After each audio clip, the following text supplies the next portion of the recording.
زينب زرزر منغستي بنصانه صقت ماي زعدلهم 38 وننت جرادين زوباد باربار نبركوت مهرتي ابرتيام كم زسرح غليصوم አቶ ግርማይ ዝራጽየን እትስተዋቦም መሳርሒ ብዝኽነት ማይን ነዳድን ኣብ ምውጋድ አበርክቶ ከም ዘለዎ ብምጥቃስ ብዝተገብረሎም ደገፍ ጻዕሮም ብምሕያል አፍራይነቶም ከም ዘብሉ አረጋጊጹ ልዕሊ 10 ሄክታር ዘልምዕ ዘሎ አቶ ኃይለ ስላሴ ስፋት ላብ ብግዶ ንዝተዋቦ ዘመናዊ መሳርሒ ሕርሻ ተጠቂሙ ብውሕድ ማይ ዝሓሸ ምህርቲ ንምሕፋስ ይነጥፍ ከም ዘሎ ጠቂሱ ውሕስነት መግቢ ከባቢኦምን ኪኑን ንምርግጋጽ ብውህደት ይሰርሑ ከም ዘሎ ሓቢሩ حلاف ጨንፈር ሚኒስትር ሕርሻ ኣብኑ ዞባ ዱባሩባ አቶ ደበሳይ ሀብተ ማርያም ድማ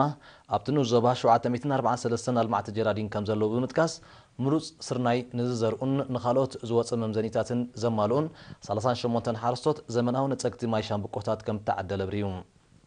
አቶ ደበሳይ መወዳእታ እቶም ሓረስቶት ብዝተዓደለዎ መሳርሕን ምሩጽ ዘርእን ብርኩት ምህርቲ ብምፍራይ ኣብ ምርግጋጽ ውሕስነት መግቢ እጃሞም ከበርክቱ ትጽቢት ከም ዝግበር አመልኪቶም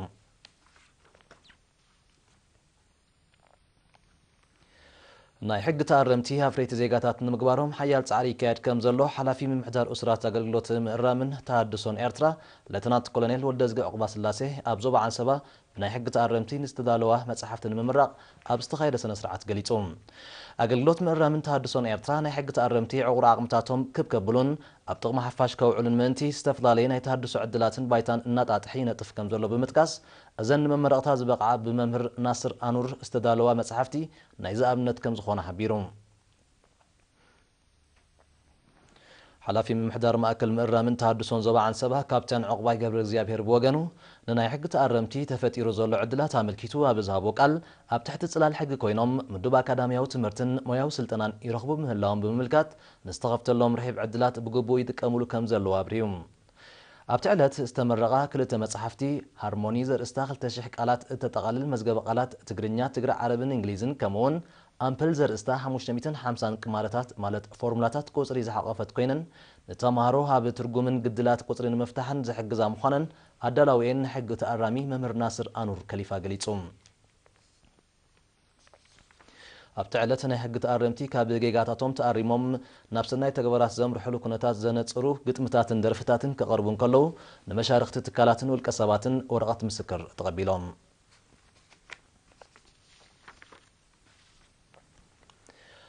لمعتاو مدبات نمدنفع عب زنبرالو كبابين استوادد ጸጋታት ማህበራዊ አገልግሎት በዝግባ ከተቀማሉ መሆነና በከተማ ሓጋዝ ዝርከባት ጥዩሳትን ስንኩላንት ኪናት ሓርበኛታት ገሊጸን ኣብቲ ሓለፍቲ ጨናፍር ሚኒስትርታት አባላት ባይቶን ህግደፍን ኣብትን ዞባ ዝተረኽቡሉ አኼባ እተን ዝተጠያሳ ስንኩላን ደቂ ኣንስትዮ ውዳብን ውህደትን መሰረት ኣድማዕ ስራሕ ከም ዝኾነ ጠቂሰን ታሪኽ ናብ መንእስያት ብግቡእ ንምስግጋርን መደባት ልምዓት ንምዕዋትን ብዓቕመን ከም ዝነጥፋ ብምርግጋጽ መንግስቲ ንምውሓስ ማሕበራዊ ድሕነት ንዘሰላስሎ ዘሎ መደባት መጉሰን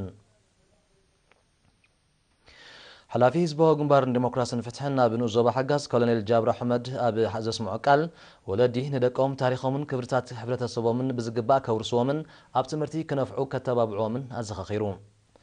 أما حداريت نو زوبا حجاز ويزر أمن حج بجدا استسلاسلن السلاسل زلون لمعتاون تحت قرصاون مدبات صلاحيال تعرن وهدتن حزبن منغستن كم زخونه طقيسا تعريف زلو اغلغلوتات نخمالا عصفا مسرح كم زد لياسميرات اللوم تساتفت بوغنوم اغلغلوت تعنا تمرتن ماين كسفح من سيات نمتبع زد تحت قرص كوادد من نبابروسن كلان تيوساتن نمحياشن نمعبال دما زحشه بايتا كفتر بمزغخر اب كل مدبات لمعت ترون كعززون نمعباله كتما حجاز كتصعرون مخانم غليصوم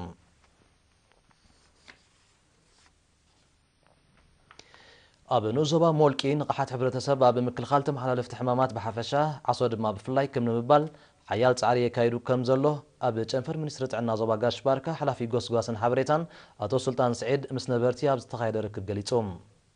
حلافي ما كلت عنا نوزبا مولكي نرس سلومون تصفاي بوغانو أبتو نوزبا حمام عصون مدفع قوس قواساتنا السمروتاتن كم زكايدون مس هزب بموهات كم نطفن حبيرهم تساتفت بوغنوم تنو زوبا سفيحين استرحاقن كمون قبوتات زبازحوا برسم خانو وحد تكالات عنا سلازلو منسترت عنا نز شجر زياب قمت بمتاو توسخت تكالات عنا كخفت اللهم تلابيهم أما حدار النزوبا مولكي أتو زرعي برها بوغنو تزوهاب زلو استمرو أدمع مخانو بمتكاس هزبين تبسمويات عنا زوهابو استمرو بقبو كتك أمرلو هزخخيروم حلافي ما أكلت عنا نوزبا مولكي نرس سلومن تصفيا موداتا هابت نوزبا لامسيا بكندن مكلاخلي كابتانتو نخالب علا يوعل سلازلو أبتو قبو معلوكو على تحساسيبهم